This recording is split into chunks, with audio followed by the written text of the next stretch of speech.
Yo, welcome back to the channel, boys and girls. In today's video, I'm going to be giving you a tour of my pain cave, which, as you can see, is absolutely the most ghetto looking pain cave that you've ever seen a YouTuber set up. I'm also going to be giving you several tips on how to make your indoor sessions both comfortable and enjoyable. And the reason why I'm showing you guys a tour of my setup is because anytime I upload a workout where I've spent 3, 4, 5, sometimes even 6 hours in a single session on Zwift, I'll usually get people either my comments on Strava or even on Instagram saying, "You must be a lunatic. How are you able to survive and be comfortable on the trainer for so long?" I can only sit on my trainer for about 90 minutes tops before things start to get uncomfortable. So we're gonna go over all the things that I do to make my indoor sessions on Zwift extremely comfortable throughout the whole entire winter. Now, the first thing I wanna talk about is my actual indoor bike setup for Zwift. But before we do, we really need to discuss the psychological aspects of being indoors. We got to be honest here, guys.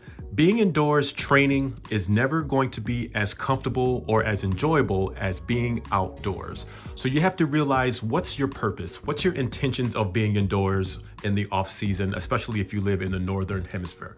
For myself, the purpose of indoors is to really fine tune my training plan, whatever that training looks like, to really get in those steady effort, long endurance rides so that when the outdoor season comes, it'll be basically a treat to be outdoors when you've been suffering indoors. So really understand that it's never going to be as comfortable, but if you can get past the mental hurdle of suffering indoors, it'll really just make being outdoors that much more pleasurable. Now, the bike you see here, I have featured this bike on my channel in years past. This is my GHETTO frame. This is their R086D frame set.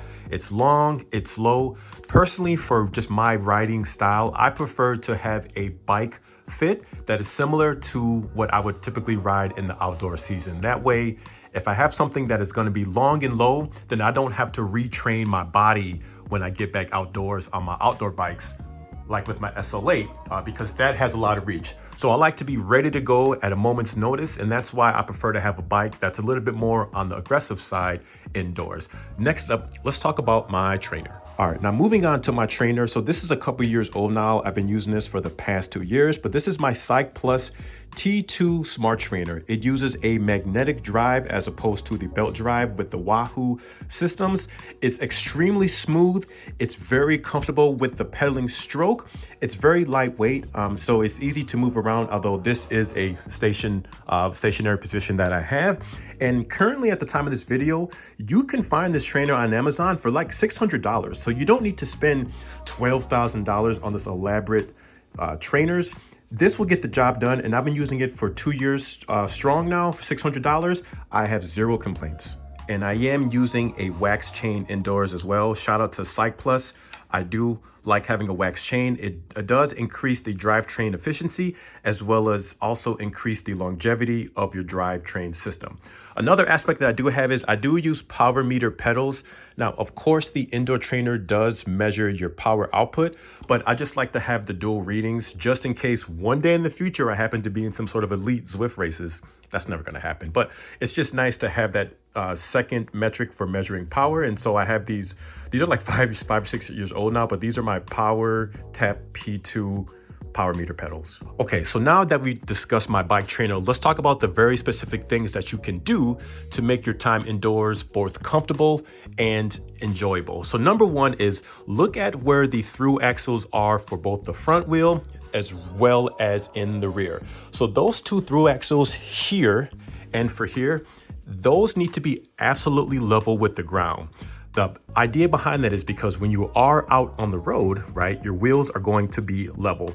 So you need to find a way, use a very long spirit measuring stick to make sure that both these through axles are level to the floor.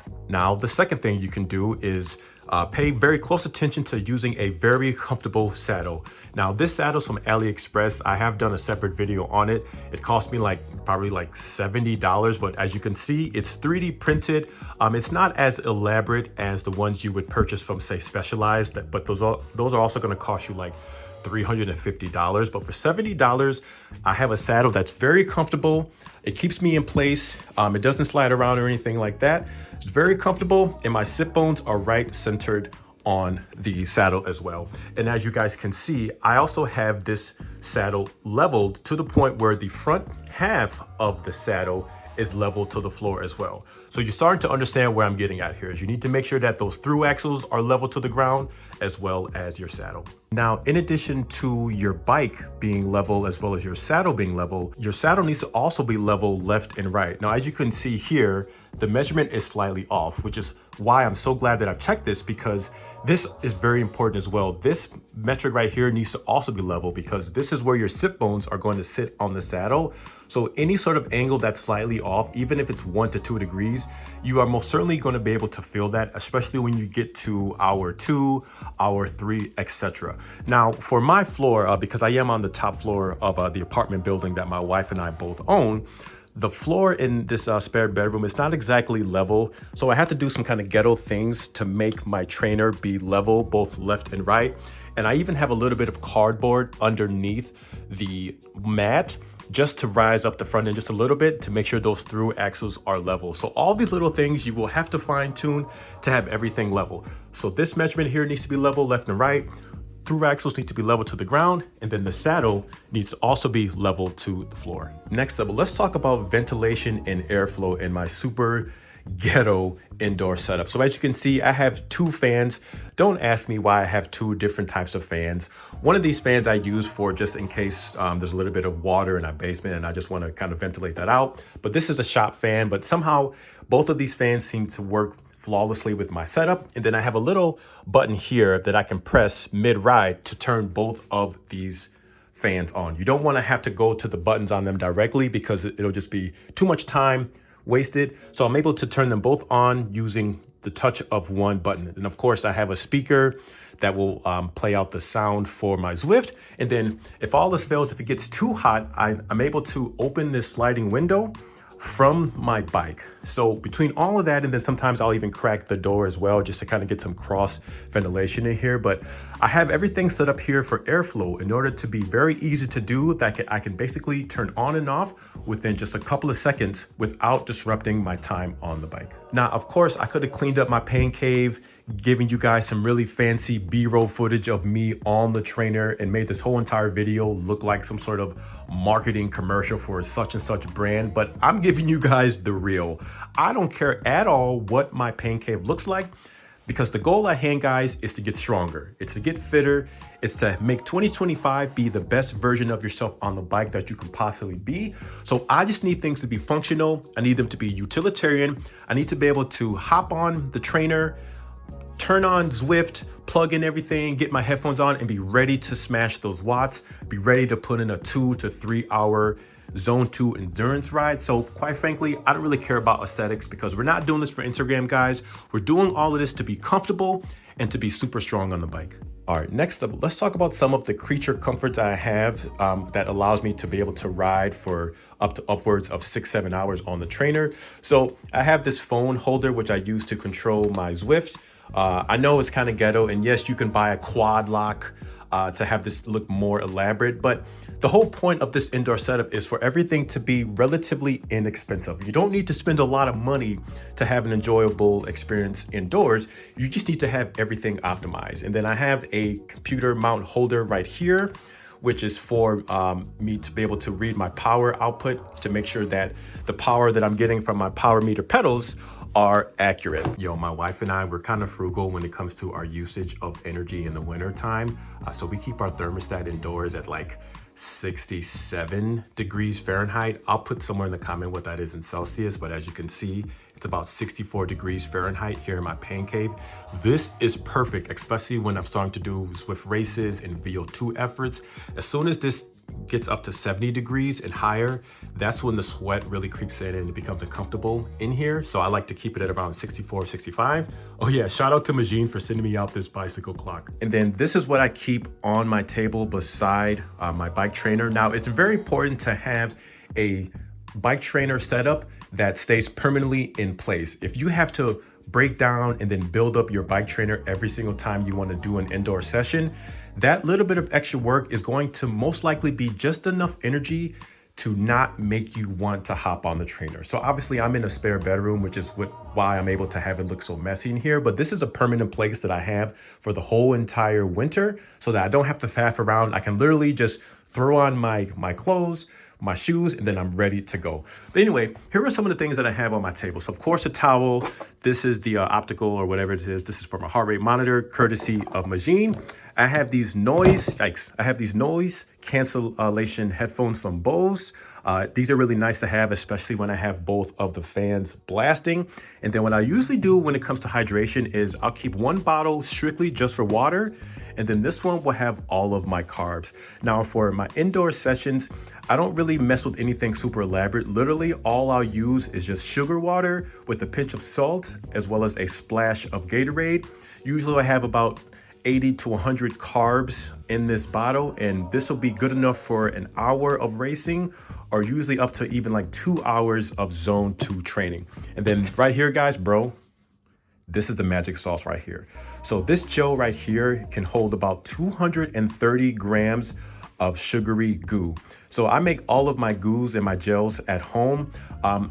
If I'm not too lazy, I'll put the recipe on here, but essentially all it is about 220 grams of sugar with about 4 ounces of water, pinch of salt, a little bit of syrup, some vanilla extract, and then you just basically just reduce that in a saucepan, and then you let it cool, and then you have like 230 grams. This is like an 8 ounce little rubber flask, and this will be good enough for, I would say, like probably a full entire 2-hour road race outdoors. Of course, I have some snacks, and then I have these pills. These are just basically salt pills. I've been really enjoying Salt Stick. I like using these because for myself, I'm a very salty sweater, you know what I mean, sweater. But I'll use these for more my higher intense efforts so that I'm just not cramping up on the bike. Fig bars are golden, of course, my remote. And then, yeah, that's basically it. I have a secondary wireless boom speaker as well, just in case that one goes out. So I'm never, ever without music. So in addition to making sure that your bike and your trainer are level to the floor, making sure the saddle is also level as far as the front half, and then as far as the left and right balance as well. The other key to all this, which brings all this comfort together, which allows me to ride for upwards of 6 hours on Zwift, are bibs. Now, these bibs are my absolute favorite bibs that I've ever worn. These are from a company called Red White Apparel. They're based in Singapore. The owner is a fantastic guy. These bibs run for like $160. But what's interesting about this brand is they only sell bibs. They sell bibs for the summertime as well as long john bibs for the wintertime, but they don't sell anything else. So all of the engineering, the thought, the design, the fit, all of that money is being appropriated just for the bibs. Now, I'm not going to show you what the bibs look like. You can go to the website because I probably have a bunch of skid marks inside of my bibs because I'm just a nasty mother lover. But these bibs, just the chamois quality is fantastic. They're not overly thick. They don't feel like a diaper, but they just keep you locked in. The fit is so superb. And unlike some of the cheaper bibs that I have, which I do enjoy, the chamois quality in these bibs, they do not break down when you get past the 3, 4, or 5 hour mark for the endurance ride. So these bibs are fantastic.